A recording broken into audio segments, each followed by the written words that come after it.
What up, gamers? Fence here, and welcome back to Girls Frontline 2 Exilium. So, yeah, one thing I noticed, by the way, is that their clothes are getting tattered. I never even noticed that before. That's a cool detail, but yeah, looks like Kukai wants to handle them on her own, like the automatons. Why don't I stay and give you a hand, big sis? Michti can help Anderist. Obey your orders. Don't make me repeat myself. The enemy is incredibly close by. If we withdraw by car, they will definitely be alerted, which will reveal the general direction of our main force, so we can only withdraw on foot. Anderis' big gun is pretty heavy and has to be carried by two of you, while one has to be the escort and guard. There's no getting around it, not to mention that all that weight is going to slow you down significantly, so you're going to get set off. You've got to set off right now. What if we leave the big gun? Then we can withdraw together. The battle isn't over yet. We need to keep it with us. Now go. Seeing that Kukai has already made up her mind, the three other dolls know better than to argue. They nod at each other and begin with their withdrawal. Now I'll show you the might of an elite T-doll. Dang, look at her. Oh, she's about to do something really cool here. Having detected Hide 404's hideout, the enemy units started gathering towards the area. After confirming that the three teammates had successfully departed, Kukai double-checks her physical condition and gear, then calmly steps into the night filled with smoke and flames. I will make it back. I will not fall. Kukai pulls her thoughts away from the figure that has surfaced in her neural cloud for now and pulls her trigger resolutely. The battle begins anew. On Dimitri's end, the enemy's reinforcements have gone off after Ivan. At Dimitri's command, the soldiers cautiously scan their surrounding area. No enemy units detected in the area. Sir, should we send a team over to Ivan? Dimitri knows full well what the soldier is hinting at. He gazes silently at the horizon, where the sky is aglow with the flames of battle. Little by little, the flying sparks devour the wrath and despair in his eyes. There is no more singing through the comms channel. It got cut off abruptly, along with the sound of artillery and the howling winds. No need. Dimitri closes his eyes. His gaunt features betrayed the vicissitudes of life. But what if they are simply out of the comms range? Don't make me waste my breath. All of you, continue to lie low and take stock of your gear. Move at my command. But obey your orders. The young soldier still wants to say something, but Lyrian smacks him upside the head. He wants to save Ivan and the others more than anyone. If he were on his own, I'm pretty sure that he would have rushed over with nothing but his gun by now. But he's our commander. He's responsible for keeping us alive, so that their sacrifice would not be in vain. I'm sorry, sir. I wasn't thinking. Dimitri waves it off. Then he opens up the map and checks against the paper slip again. A brief moment later, he slaps himself hard on the face. I get it now. I should have figured this out sooner. He picks up his communicator and tunes into the regional comms channel. Attention all units. Change of target destination. Our new target destination is the mountain near Jahodna, about 1.5 kilometers to the northwest. We set off this instant. 404, sit rep. All three of us have suffered about 25% damage to our frames. We are currently heading towards the main force with our equipment. We should be able to link up with you in, let me see, 20 minutes? But Big Sis Kukai stayed behind at the settlement to clean up the remaining armed units on her own. Pissdets. All these stupid heroics. Dimitri understands the reason behind 404's course of action, but he still can't help but let out a curse. You? Just as Belka is about to talk back, Kukai's impassive voice speaks through the comms channel. Whether one's heroics are stupid or not depends on how capable they are. Big Sis Kukai. This is Kukai of 404. All remaining armed units within the settlement have been eliminated. Wow, look at her. I burned through more ammo than expected and taken some damage to my frame. My estimated travel speed has dropped by 22%. I'm glad you're okay, leader. Ugh, Mr. Dimitri may have been a bit rude, but I agree it's best to avoid such risky stunts. Count yourself lucky. I don't give two crap about your reduced travel speed. Catch up to the main force. We're headed for the mountain in Jahodna. At long last, under Dimitri's leadership, the surviving soldiers of the Survey Corps and the dolls of Hyde 404 file into a cave under the cover of the night. With no further directives from their commander, the soldiers who had just close brushed with death all slump into the ground with their backs against the rocky walls. The fierce battle they have just experienced is still fresh in their minds. Nobody turns on any light source, and nobody says a word. The dolls of Hyde 404 are also sitting quietly in the cave, keeping some distance from the Survey Corps. They each inspect their own physical condition. Leader Kukai, the average damage rate among the four of us is around 35%. We lost our vehicle in the previous battle. All our temporary repair parts were on board. It's only 35%, no big deal. But that's just the average. Out of the four of us, you've taken the most damage, no? I'm okay. Really? Your left eye looks horrific. Oh, you can see it here too. It's not that bad, that's not horrific. Just a shrapnel cut. It looks worse than it actually is. But Kukai shakes her head softly at Andorus, telling her to drop the subject. But she receives no visual feedback of Andorus' concerned expression through her left visual module. Her left eye is utterly ruined. I mean, it's just a small cut. I don't think it's that bad in my opinion. Andorus, any more information about our current location? Just a little. Based on the map and the rough location of the previous settlement, we're probably inside the salt mine in Jahodna. But this mine has been abandoned for years and is currently vacant. Belka, Michti, you two switch over to low power mode and stand by. Conserve as much energy as you can. Andorus, ensure your night vision is functional and keep an eye on the exterior of the cave. Our radars aren't working and we've lost all of our drones, so we can only rely on your eyes. No problem, Leader Kukai. Alright, big sis. Despite her injuries and exhaustion, Michi does not zonk out immediately like she usually would. Instead, she hugs her weapon close and gazes uneasily at the pitch-dark sky outside the cave. After giving the 404 members their orders, Kukai stands up and walks over to Dimitri quietly.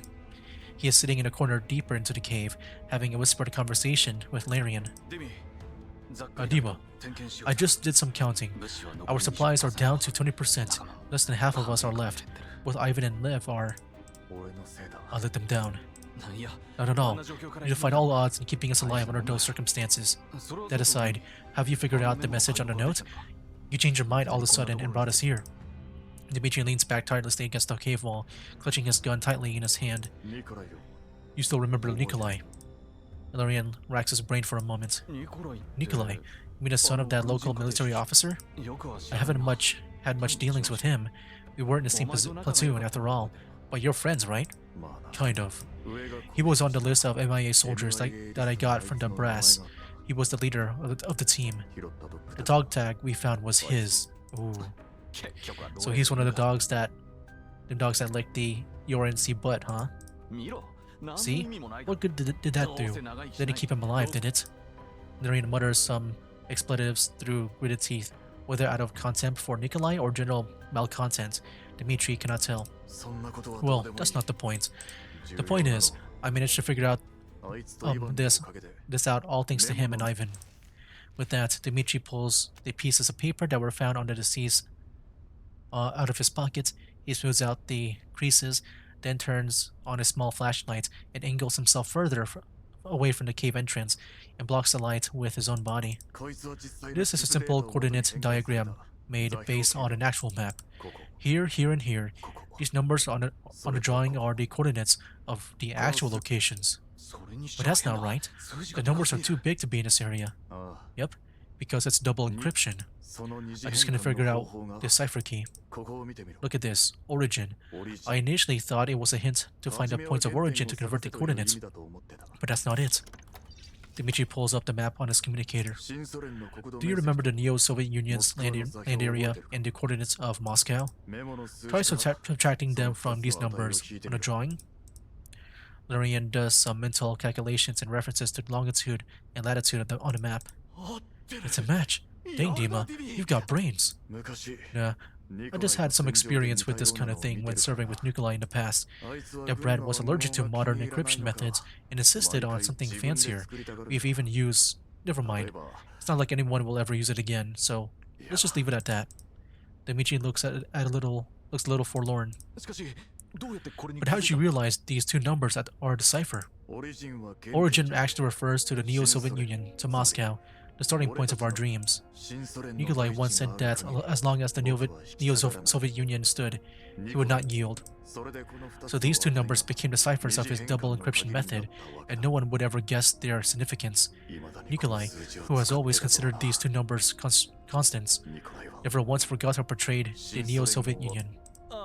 I didn't mean to. Sparing his old comrade any further awkwardness, Dmitri swipes across the map and points at a location. When I learned about the location of our previous location, I noticed that one of the marked points was around here. I don't know why he marked out these places, but each of his subordinates kept a copy of this information on their persons even in death, so it had to mean something. We must come and have a look, and if we find anything, we've got to get the word out about what they're trying to tell us. I just walked around for a bit. I didn't see anything special. The cave seems pretty big. It's probably deeper than we think. Take a few of the others and keep a lookout at the cave entrance. Make sure you stay hidden. I'll take 2 men and 4 to explore deeper. Right. After hesitating for a moment, Larian opens up his supply pack, counts his remaining ammunition, and hands him over more than half of it to Dmitri. Be careful, Dima. There aren't many of us left. Dmitri does not accept the ammunition. He gives Larian a pat on the shoulder and helps him turn out his collar, which is rumpled under the strap of his weapon. Don't you worry about me. You know what I'm made of. Also, I'll remind you one last time. Call me sir. Don't set a bad example for the rookies, or they won't learn to show respect. Larian chuckles. Yes, sir. Oh, by the way, I have another mission for you. I just saw 2 kids wiping their tears. Go cheer them up. After sending his subordinate away, Dmitri drops all pretense of blithedness and turns sullenly toward Klukai, who has been standing not far away. Had enough? Is eavesdropping a popular pastime for you tin cans? I was just waiting for you to finish your conversation. If I overheard anything confidential, it was your fault for not conversing in a more secure environment. Whatever. Considering you did all right in the previous operation, I won't argue with you. Do all 4 of you still have functioning night vision? Mine is slightly compromised, but it still works, just about. Then make some preparations. We're setting off in 5 minutes to explore the cave. Let's see what kind of secret is hidden in this blasted place. Got it. Okay. Let's go for this next mission here. And then we got like a story node coming up. Alright, what do we got to do, man? Yeah, I think it'll take us like maybe 2 more videos, including this one here to finish things off. Hey, the Elmo! Yes, we're coming. The Elmo cruises along the night. It's traveling at the same speed, but the vibrations we are experiencing as the vehicle is in motion are putting me on edge. While we are en route to offer Hide 404 reinforcements, Lena gets in touch once again, but this time she brings bad news. She has lost contact with Klukai and the others. Losing contact in the contamination zones is a common but nonetheless distressing phenomenon. Bounty hunters, whom I have met briefly, convoys of underground brokers, with whom I occasionally do business, adventurers who happen to have hitched a ride on the Elmo. I have crossed paths with so many people in the wind and the sand, only to never hear from them ever again. But I never thought the same would happen with them this time. Fortunately, with Lena's help, Dare and I managed to make contact, and we agreed on a meeting place. Right now, the Elmo is heading towards the location at full speed. However, the signal reception seems to be deteriorating, and my instinct tells me that this isn't a coincidence. I can't help but regret the sincerity I wanted to demonstrate. The prospect of having Hide 404 join my ranks had been such a relief to me that I forgot the rules within the contamination zones. If I had contacted them sooner, we wouldn't be in this predicament now. I can only pray that my naive desire to give them a surprise has not put them in terrible danger. The Elmo is already traveling at full velocity. I just hope it won't be too late. No, I have faith in her and her Hide 404. This time, I'll be the one who comes to you, Klukai. Enderis and Klukai are exploring the salt mine cave with the Survey Corps, while Michti and Belka are investigating another tunnel. Is this the same one as before? Like Like when we went into that one cave with Helena, like the first one. It looks like the same hallway. I do recognize this, but it might be in a different color. I'm guessing they're like reusing some of the artwork and, you know, changing up the color tones maybe. Or maybe it's the same one, I don't remember. But it does look pretty much the same as before. Leader Klukai, is it really okay to send Michti and Belka down another tunnel? Although I have installed the layout map, it's from many years ago and very much incomplete. This cave is much bigger and more structurally complex than indicated in the environmental intelligence that we currently possess. They may usually seem unreliable, but they're still members of Hide 404. Even though we managed to give the enemy second thoughts about attacking us, it's only a matter of time before they find us here. We must pick up the pace. Alright, let's hope they'll be safe. Once they turn the corner, the path widens up. Out of thoughtful consideration for Kukai's damaged left eye, Andorus positions herself on her left side. She brushes her fingertips lightly on a small, white crystalline substance on the surface of the wall. This is the first time I've ever been inside a salt mine. It feels quite miraculous. The wall shows signs of artificial excavation, but these wave-like grooves and patterns of alternating colors are all the result of natural geological formation. Is that anything special? Indeed.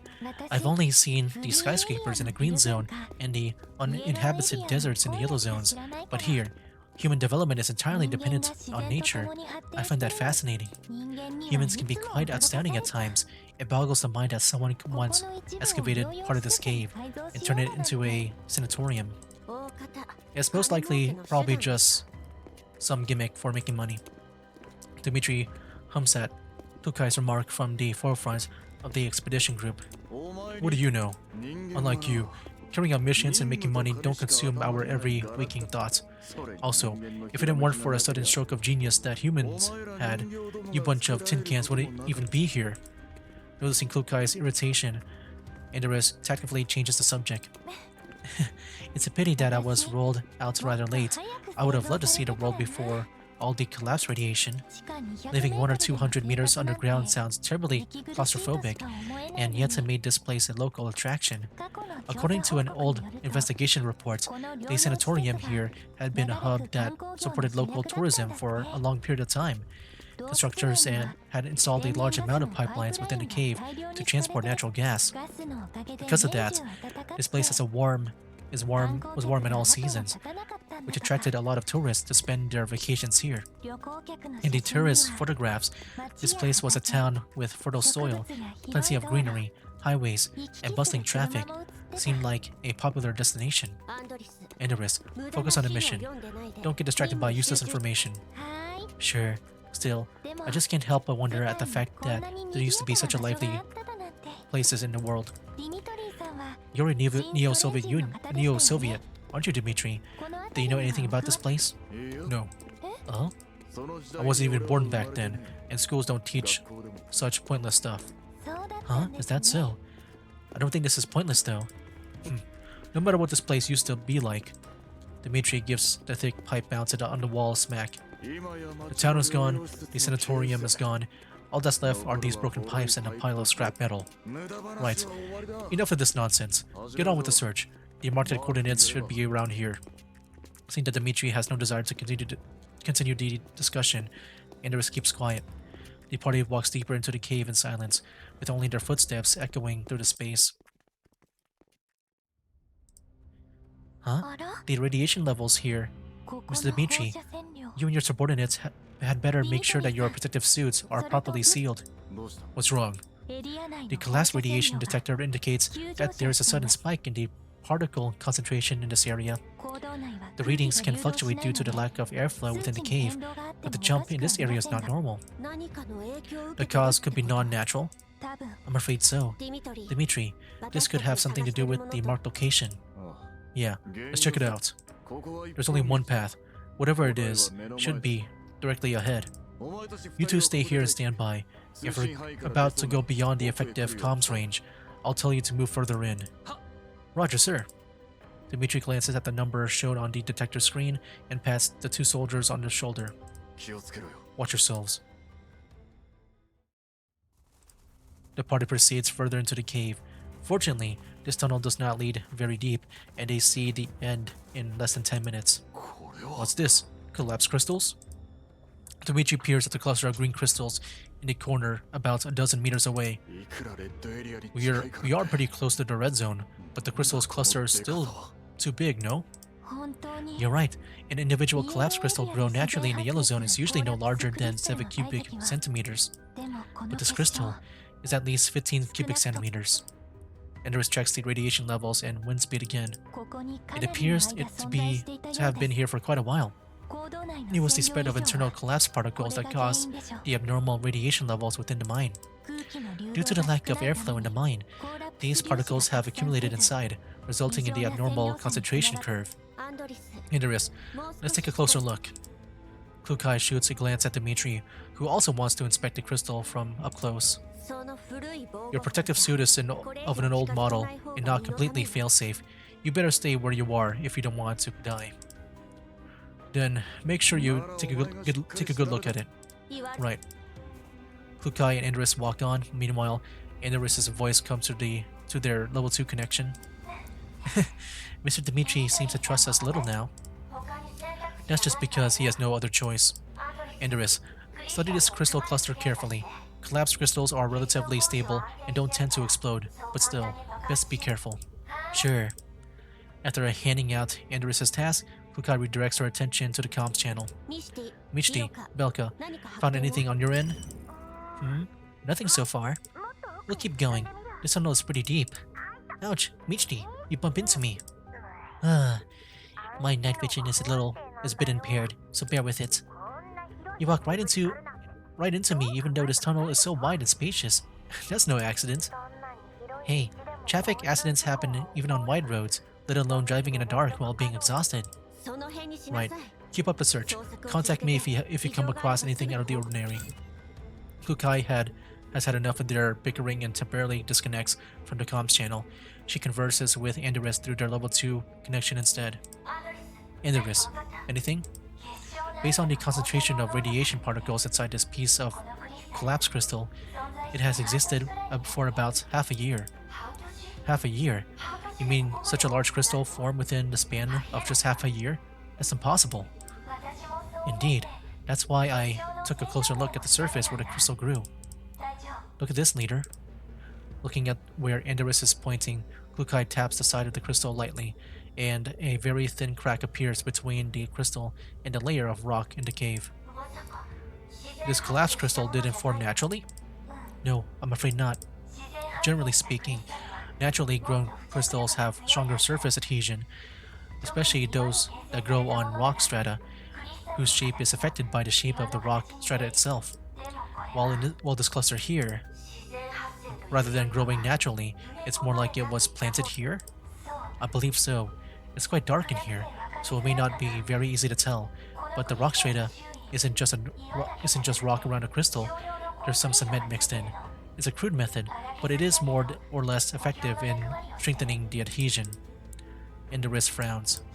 Leader, could this have something to do with Paratus? To have something done so bizarre in this kind of place, it can only be Paratus. Could this also be some kind of totem, like the strange rocks we found at the settlement? If it were a totem, it's too well hidden. This isn't exactly a suitable place to conduct a ritual, is it? In any case, log everything for now and send it over to Leva once the comms are restored. Got it. Hey, what are you two doing? Just squatting there? Other than the conversation you had with your other two teammates, you didn't make a single peep. Should we inform Mr. Dimitri of the situation? Don't reveal anything about Paratus. After severing the level 2 comms connection, Klukai walks several steps back to Dimitri and directly stares at the conclusion that they have arrived at. The crystals were artificially planted. Artificially? Yes. Also, if this is what the other Survey Corps soldiers found, then I'm afraid the same goes for all the other locations marked on the drawing. Whoever did this must be crazy. I cannot comment on the perpetrator's mental state, but at least this explains the high radiation levels in the area. The unusual symptoms displayed by the elite patients at the settlement and within the ranks of the Survey Corps definitely has something to do with our crystal planter. Leader, Mr. Dimitri, I have finished logging all the data and visual records on the crystal. However, I have discovered something else. There's more? Forgetting all about the dangers of the collapse radiation, the impatient Dimitri ends up striding up to the crystal. Jeez, wait, he's going up to the crystal? Isn't that dangerous now? Come on, bro. Andorus points at the rock strata that have been chipped off slightly at the base of the collapsed crystal. Beneath the gray rock, one can just make out a white metal outer shell wrap around the bottom of the crystal. I was trying to get a more accurate measurement of the size, but once I cut the rock open, I realized there's something even more startling down there. It seems to be some kind of device, but I doubt it's just for reinforcing the collapsed crystal. Can you dig it out completely? Not at the moment.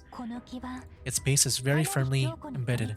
To keep it intact, we'll need professional excavation tools. We'll also need a container for storing collapsed crystals. It'd be dangerous to just bring it with us, considering its size.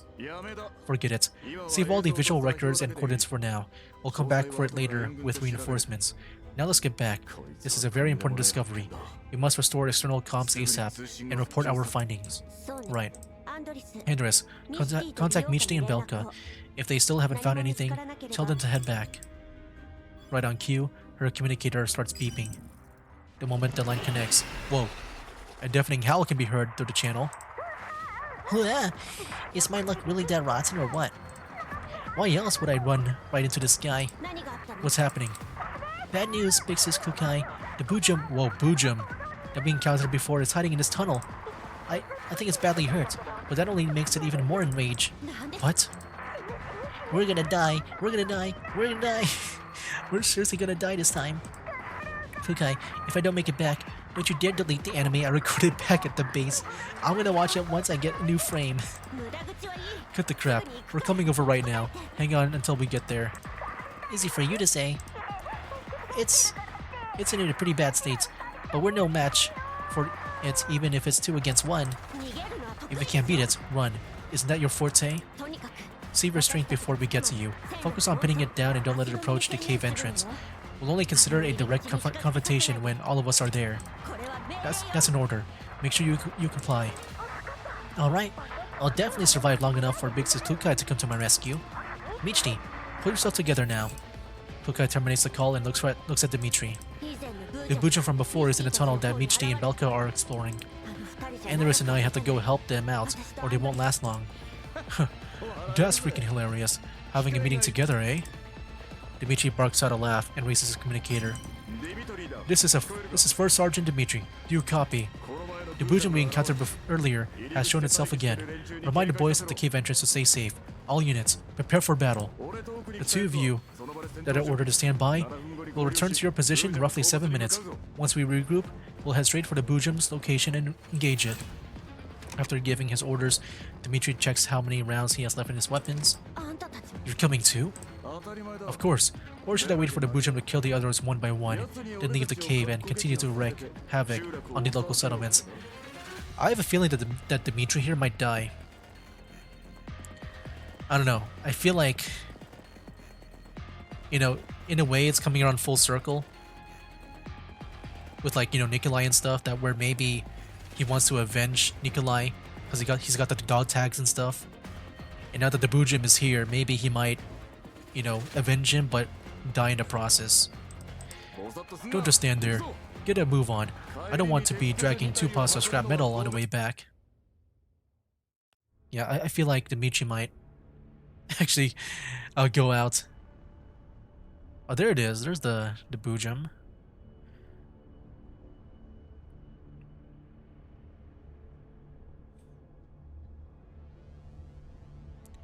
Okay, we made it with Michty. Yeah, I think I'll play it manually here, since that's what I want to do for like the special battles like these. I'll do this and this. I like turrets. I could do explosives if I want to, but I just like turrets. They're so cool. Okay, yeah, I think everyone is here that I want.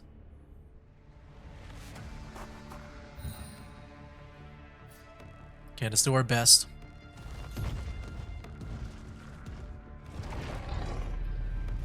Boojum is back. Okay.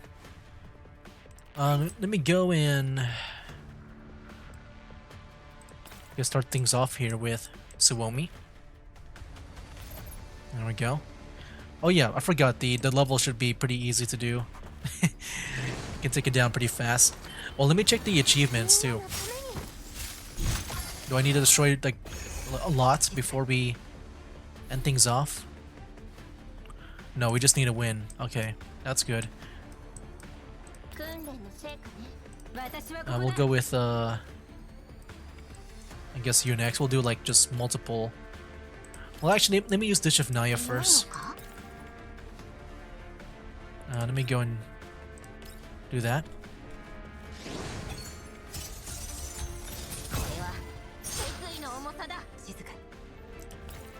Okay, we'll do some melee attacks. Oh my gosh. I might as well just try to win with Kukai here.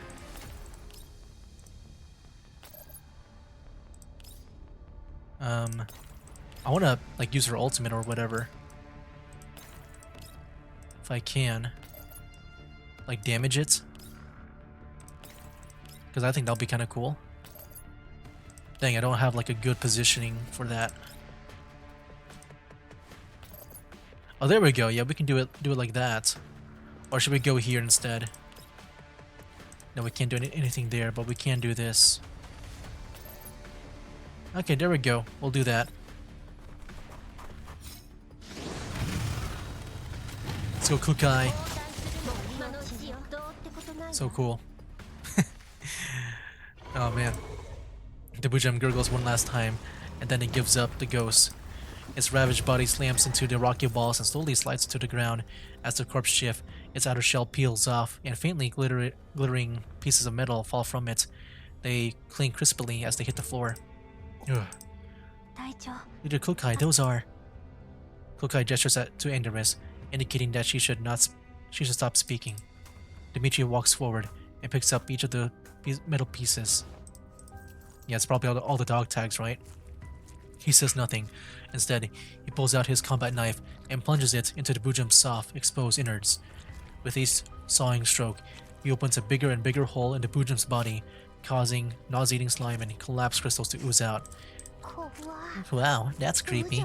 Is he trying to dismantle that Boojum? He's probably just angry at it for killing all his men. Alright. It's not advancing. The game's not advancing for me. Oh, there we go. You know, like those heroes who kill dragons and eat their hearts or something? Ew, that's way too gross, fixes Kukai. I'm gonna watch the perimeter. Let me know if anything comes up. Good heavens, he's reaching in there. Is he really gonna pull out its heart? Stop narrating for him, Michti. Stop sitting around with your wee-wees in your hands and help me already, you two. Dimitri breaks the silence to call his men over, then speaks quickly to them. They help him enlarge the hole in the Boojum's side, and Dimitri half crawls into it. After feeling around for a bit, he emerges, covered in filth, and savagely wipes the ooze off his mask. Ugh, that was effing disgusting. I don't think the abattoir back home smelled that bad. What were you looking for? Dimitri doesn't directly answer Kukai's question. Instead, he cleans off the items he found inside the Boojum. It's a glass box, roughly the size one would use to hold a ring, with small fragmented collapsed crystals inside it. A ragged cloth is stuck inside the box. The part outside the box is unrecognizable. The only part of the fabric which retained its original color is the part near the seams. Looks like the UNC military flag. My guess is that it was used to wrap the dog tags in the box, but it has been corroded away. The Boojum fluids seem to have gotten into the box too. I hope what's inside is okay. Ugh. Dimitri opens the box and takes out a small chip and a miniature military sound recorder. The adequate seal on the container means that they're covered in collapsed crystal too. He pays no heed and wipes the recorder down before pressing the play button on it.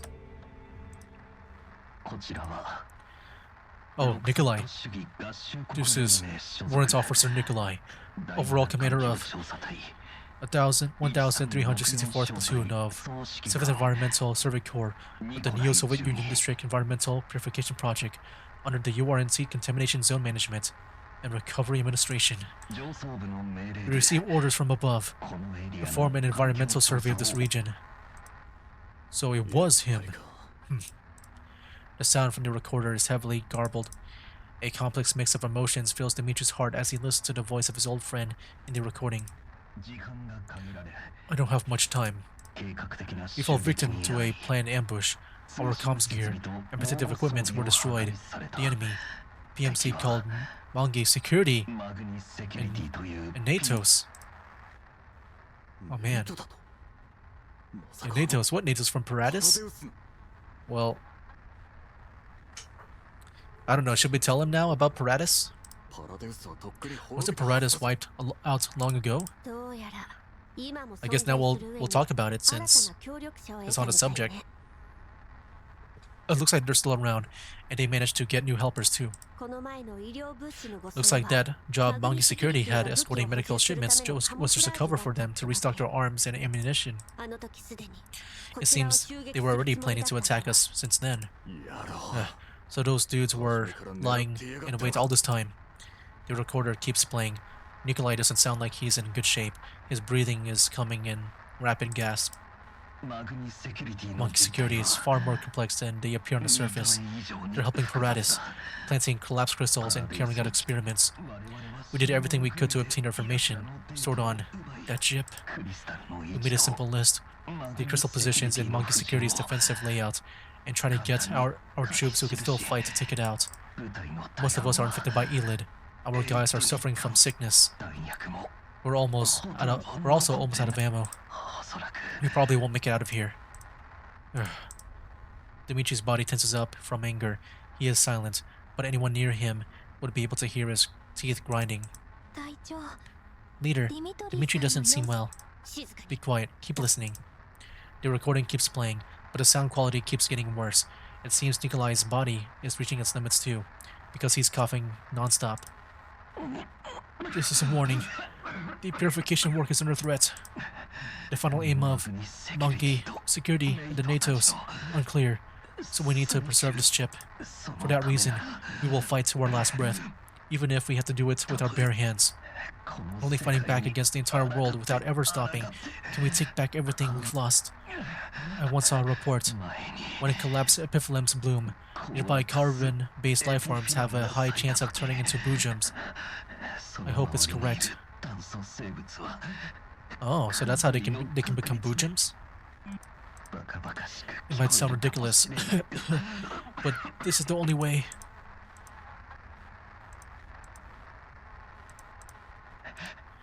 Hope our reinforcements find us. Hope that the news in this chip will make it out. No, it doesn't matter who finds it. Anyone who finds us, please kill us. Please listen to our final words as human beings. We are the soldiers of the URNC Environmental Purification Project Survey Corps. We have never once bowed our heads, nor will we ever.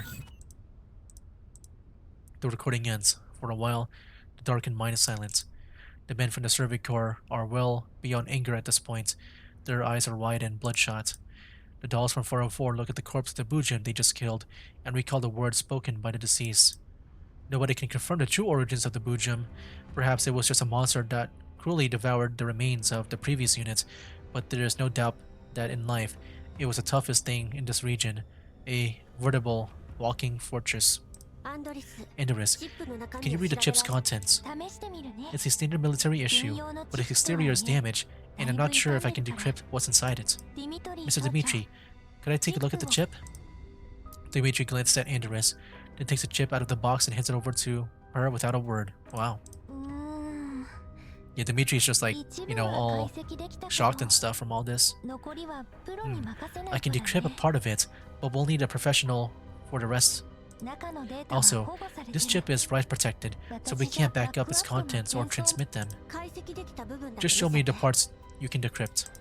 Of course, leader. Andorus shares the portion of the data which she can decrypt with Kukai via a level 2 connection. Are these email logs? Huh. Birds of a feather flock together, as they say. What did you find? While the embers of rage are still smoldering in Dimitri's eyes, he seems to have calmed down. We have found logs of emails exchanged between Monkey Security and a company called Secht FABN. Secht FABN? What? It would be easier to think of them as the suppliers of the medical products you're using. However, right now, they definitely don't look like an ordinary pharmaceutical company. Stop wee-wee teasing me and get to the point. In order to progress the regional purification work, the URNC has dispatched multiple teams deep into the yellow zones to conduct environmental surveys. However, their losses are severe, and the data they sent back isn't very ideal. The causes of these casualties have been classified under sudden environmental factors, and the cases have been closed, right? Yeah. While they were partially caused by human elements like the Varjagers or organizations like the Monkey Security, they're responsible for fewer than 50% of our team losses. Well, that's a problem. You should probably see for yourself. Kukai asked Andorus to project the email logs. After quickly scanning through them, Dimitri's expression suddenly changes. Those people are effing insane. Yeah. After seeing Dimitri cursing out loud, the other two Survey Corps troopers move in to take a look. Wait, so Paradis and Monkey Security are operating in areas other than this one? Well, I've never seen this soldier before. He's dependable. I've heard one of the locations mentioned in these files. One of my buddies who went through boot camp with me was posted there, and then I've never heard from him again. This is just part of their email logs. In all likelihood, there's more incriminating evidence of their secret activities in the parts we haven't decrypted yet. Also, while we're not sure how these collapse crystals are being used, there's one thing that we can be sure of from these emails. Paradis is conducting human experimentation with collapse radiation, and those collapse crystals are used to adjust collapse radiation intensely. Their test subjects are, for the most part, deceive and brainwash Unitates. Sounds like a big project, and judging by Nikolai's paper, I take it they've buried a ton of them? That's why they needed help from external armed personnel. A security PMC that usually operated in the green zones would draw a lot of attention if they sent people into the yellow zones over a long period of time. But if they were transporting goods or escorting research personnel on expeditions to gather supplies, that would be the perfect cover. There's no way the URNC wouldn't have noticed personnel movements on that scale. I'm pretty sure that they have people in the URNC, and they have control over their policy to some extent. I need to get this info and the evidence to my superiors, and let them handle this. Every day these efforts draw breath is another day the world is in chaos, and I won't let the deaths of our comrades be in vain either. This chip is very strong, right protection, and it has a self-destruct program built into it, which will trigger if it is duplicated, among other things. Right now, all we can do is physically get the chip out of here. Yeah, I know. In any case, we'll meet up with our guys at the mine entrance. We need to head out ASAP. Andorus hands Dimitri the chip. Dimitri returns it to the glass case with the utmost respect. He looks at the Boojum's body one last time without saying anything, then leaves without looking back. Oh, there we go. Alright. Yeah, we can do one more. And then I feel like next video we'll be able to finish things off. Yeah, let me see how much we have left. Maybe there's still like a lot more. Because I feel like we're near the end, in a way. Oh geez, there's still a lot. What the heck? Okay, maybe we're not almost done. I thought... I don't know, it just feels like I've been going at this for a while, so... It did feel kind of long for me. 2 hours ago. Ma'am, we transferred this deactivation permissions for the collapse crystal catalyzer. Right. Blue Spear studies the screen before her coldly, then begins entering a series of commands. All the catalyzers are warming up. Wait, are you seriously going to do that? Yes. I have discretionary control over their activation, the number of activations, and when they will be activated. But it's too dangerous. Given the number of crystals in the region, the radiation density is going to exceed 10,000 vibrions. Vibrions. Is it vibrions? Those are all black zone levels. Our top priority is to recover the item and eliminate any witnesses. If we cannot recover the chip and eliminate the survey core and 404 by the time the deadline is reached, then this will be our failsafe plan. So like, are they about to like explode those crystals? That's what it sounds like to me. Like, you know, make them even more dangerous and then like spread like the radiation and stuff. Blue Spear's response to the monkey security officer is cold and aloof, as though this simple, savage, and insane plan is one that is reserved for when there is absolutely no other choice. However, that is not the case. She silently studies the file in her neural cloud. It was written a long time ago, even before the very first catalyzer was installed. Its title is the Pauehi Plan, named after the first picture humanity took of darkness. And now this darkness from the depths of space is about to descend upon the world. A radiation spike like that will draw the attention of the oversight departments. We might be in danger too. Then make sure you succeed so that there is no need to activate the failsafe. You talk like it's so easy. I believe Fabin should have told you that I am in command of this operation. If you do not obey orders, then I will have you replaced by someone who will. The plan will not be meaningfully impacted by the loss of one person. Also, your previous misjudgment led to us missing the best opportunity to wipe out the survey core detachment in one fell swoop. You were also unable to recover the objective beforehand during your previous encounters with the Boojum. That Boojum moves fast, and it has a wide range. We pursued it for nearly 300 kilometers. The monkey security officer feels a twinge of pain in his head as he thinks about the 2+ weeks he and his men have spent chasing the Boojum. It was as though the thing was... my bad. The thing was intelligent, intentionally avoiding his forces and circling around them. But then it also destroyed everything it saw like a mindless beast.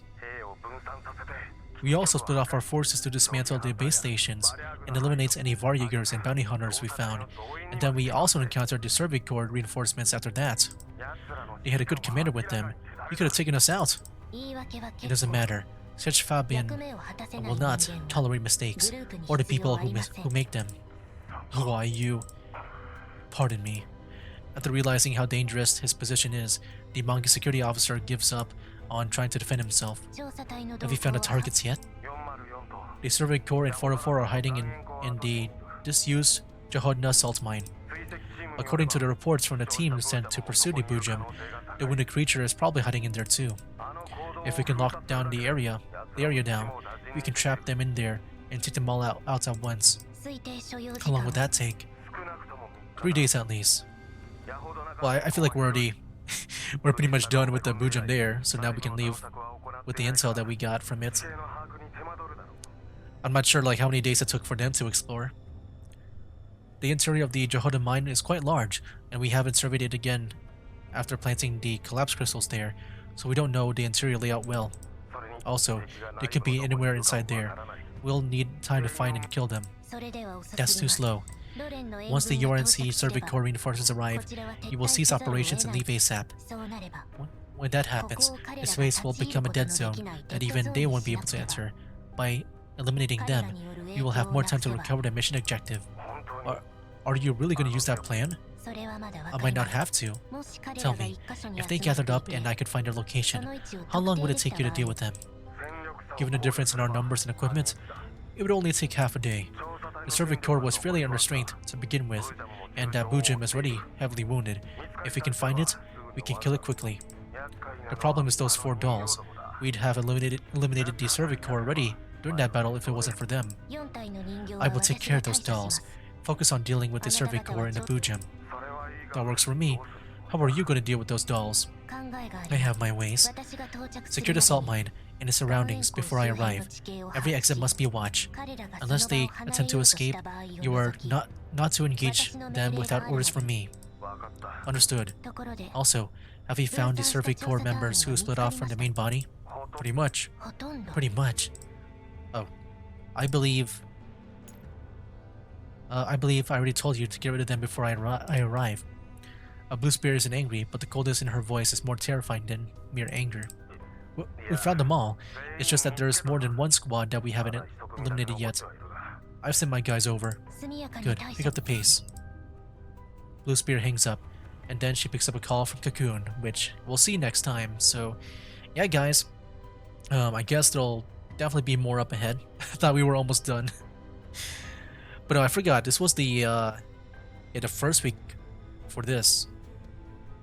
Because yeah, I planned things out to be done in 4 videos, so I'm guessing the next week will be where I finish things off. Yeah, okay, I think that makes sense now. But yeah, I'm sure you guys don't know what I mean. It's more of like the way I plan things out for my schedule. So that'll be for now, guys. That's a game. Wake up, today's gonna be a good day. Wake up, today's gonna be a good day. Wake up, today's gonna be a good day. Wake up, today's gonna be a good